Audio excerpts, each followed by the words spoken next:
I was doing parties with our friend Joe Upton. We were running a pirate radio station together, and we used to do free parties. We used to do free parties in unusual places like this.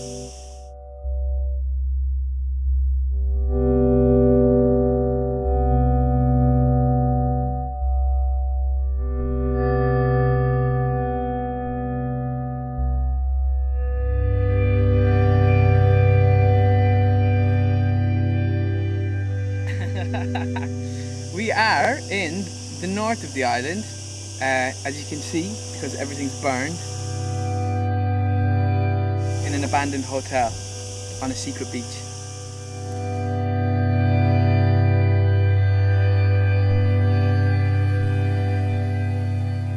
We rented a villa one summer, and we searched out villas on Google Earth and found like the houses that had the biggest amount of land around it, and we found this great place in Buscatel, and we did big parties there.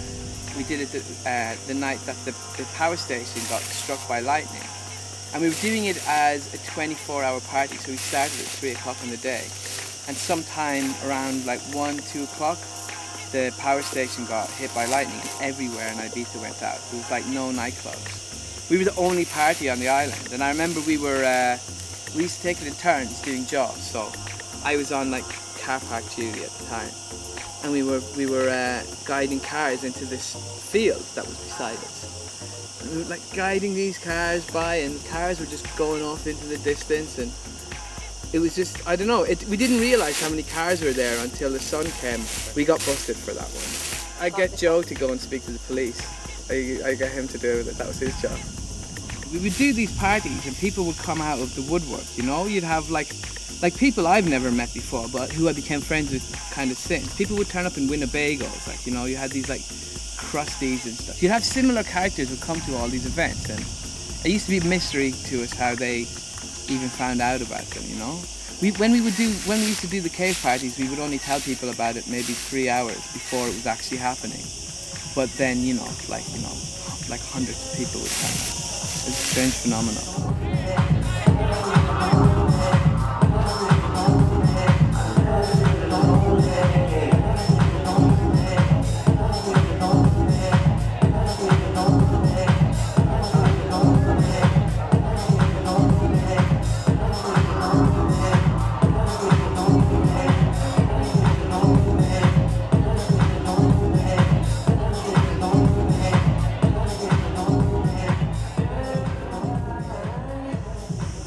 Music is very relative to space, you know?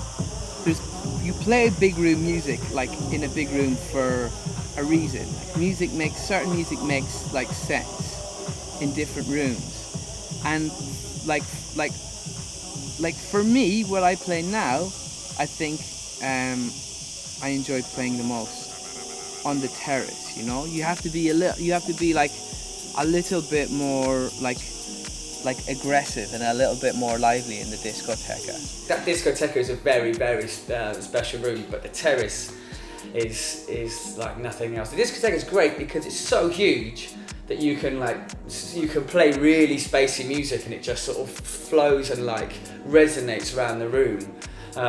Whereas with the terrace, you know, I try and keep it fairly bumpy because everyone's been outside and they've been raving it up out on so people are coming in, you know, they're not being bombarded with music that's, you know, above the time, but they're still, you know, being kept going. And yeah, I mean, the sound system in there is ace, and that DJ is something else.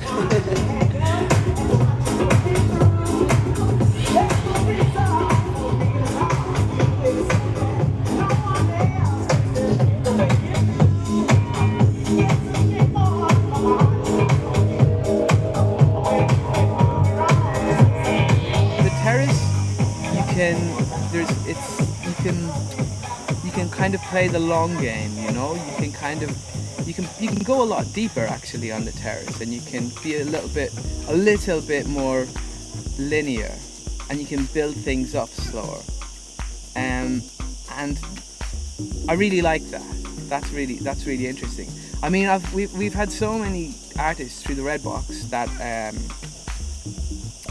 you know, like you have to really be good at what you do to be able to like to be able to make that room work. Do you know what I mean? I think it's a real sign of a good DJ, if you can make things work in that room, because like the music scene, our scene is filled with DJs who are booked because of their productions. You know, it's that whole thing of there isn't like actually really so many like you know like proper DJs. And a room like the Red Box is a real tester of that.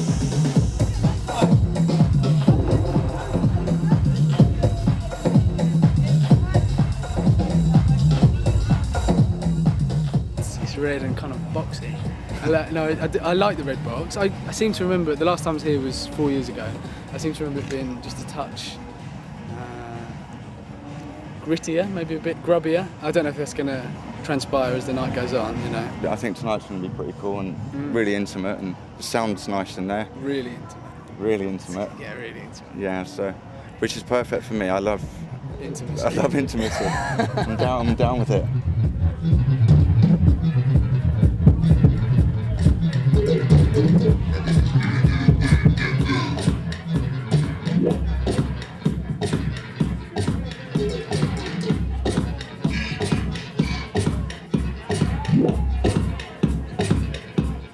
I've always had a lot of time for Ryan's taste in music. It's quite unflinching. He doesn't go with fads, and I like that. He had us out here at Space 4 years ago when he was doing the morning of the Sunday morning, the after hours type thing, and that was by far, you know, the biggest thing that I'd ever done as a DJ at that point. It was amazing. You know, he's done a great deal to me. He's like a kind of creepy uncle.